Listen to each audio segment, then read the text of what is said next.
ఓం గం గణపతయే నమః. శ్రీమాత్రే నమః. శ్రీ వారాహి దేవ్యై నమో నమః. ఓం శ్రీ కార్తీక దామోదరాయ నమః. Welcome to our YouTube channel Chagantipati talks. Karthika Puranam 1వ అధ్యాయము. కార్తీక మహత్యమును గురించి జనకుడు ప్రశ్నించుట. శ్రీమద్ అఖిలాండ కోటి బ్రహ్మాండమునందలి ఆర్యవర్తమునందు నైమిసారణ్యంలో సౌనకాది మహామునులతో నొక ఆశ్రమము నిర్మించుకొని సకల పురాణములు పుణ్యచరిత్రలు వారికి వినిపించుచు సూత మహాముని కాలం గడుపుచుండెను.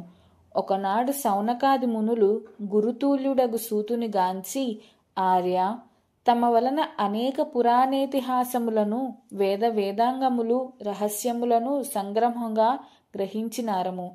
కార్తీక మాస మహత్యమును కూడా వివరించి దాని ఫలమును తెలుపగోరుచుంటిమిగాన తమరా వ్రతమును వివరింపవలసిందని కోరిరి.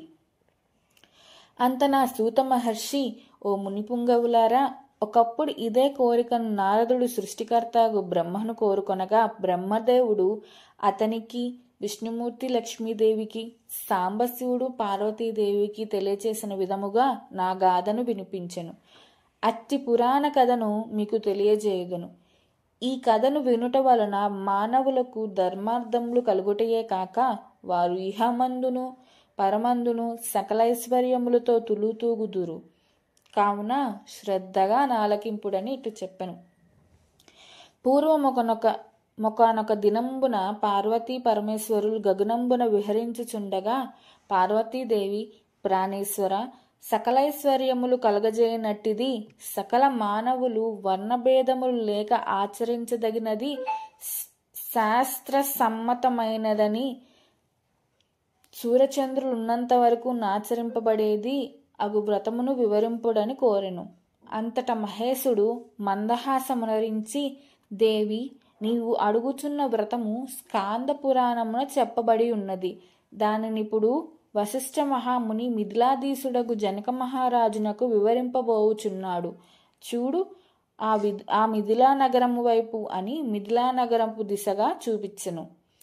అట మిథిలా నగరములో వశిష్ఠుని రాకకు జనకుడు సంతసించి అర్ఘ్యపాద్యములతో సత్కరించి కాళ్ళు కడిగి ఆ జలమును శిరస్సుపై చల్లుకొని, మహాయోగి, మునివర్య, తమ రాక వల్ల నేను, నా శరీరము, నా దేశము, నా ప్రజలు పవిత్రులమైతమి. తమ పాదధూళిచే నా గృహము పవిత్రమైనది. తమరిటకేల వచ్చి తెరలో సలవసంగుడని వేడుకొనెను.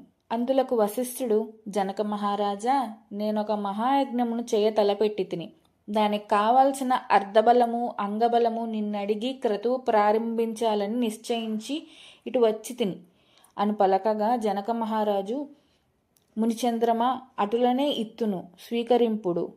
కానీ చిరకాలము నుండి నాకొక సందేహము గలదు.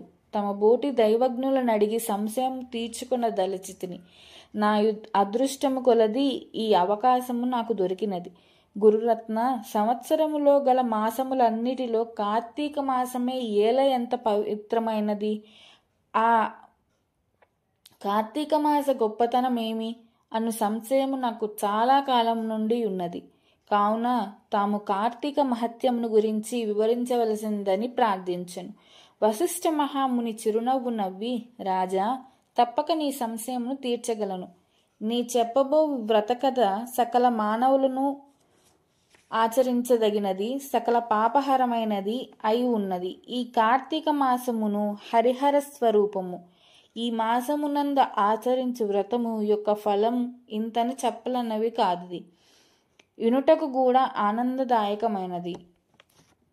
అంతయేగాక వినినంత మాత్రమునే ఎట్టి నరక బాధలను లేక ఇహమందును పరమందును సౌఖ్యము పొందగలరు.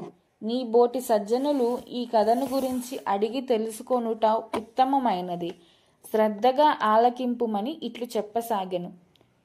వశిష్ఠుడు కార్తీక వ్రతం విధానమును తెలుపుట. ఓ మిథిలాధీశ్వర, జనక మహారాజా, ఏ మానవుడైనను ఏ వయసు వాడైనను ఉచ్చ నీచ అనే భేదము లేక కార్తీక మాసములో సూర్యభగవానుడు తులారాశి యందుండగా వేకువజామునే లేచి కాలకృత్యములను తీర్చుకొని స్నానమాచరించి దాన ధర్మములను దేవతా పూజలను చేసినచో దాని వలన అగణిత పుణ్యఫలము లభించును.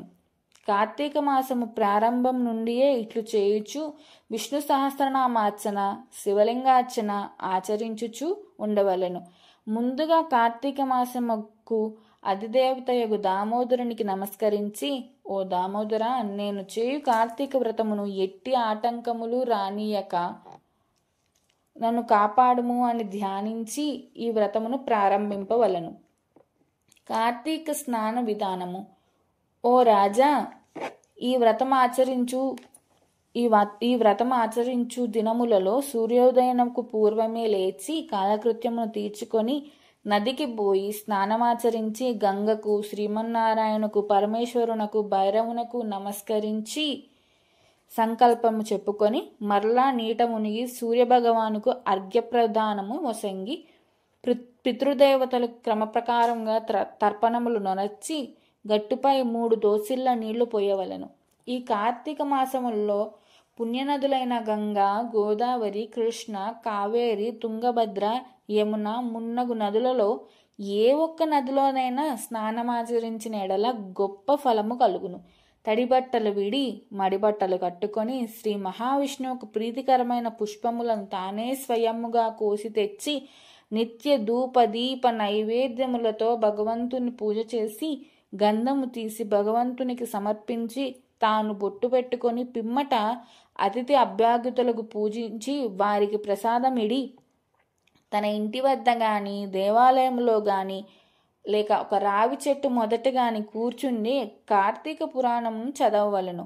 ఆ సాయంకాలము సంధ్యావందనం ఆచరించి శివాలయముందు గాని వైష్ణవాలయముందు గాని లేక తులసి కోట వద్ద గాని దీపారాధన చేసి శక్తిని బట్టి నైవేద్యము తయారు చేయించి స్వామికి సమర్పించి అందరికీ పంచిపెట్టి తర్వాత తాను భుజింపవలను.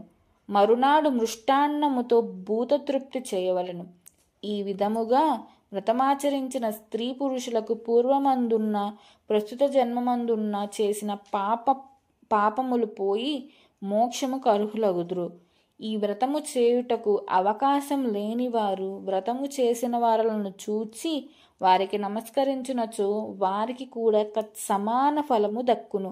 ప్రథమోధ్యాయము మొదటి రోజు పారాయణ సమాప్తము. Please subscribe my channel.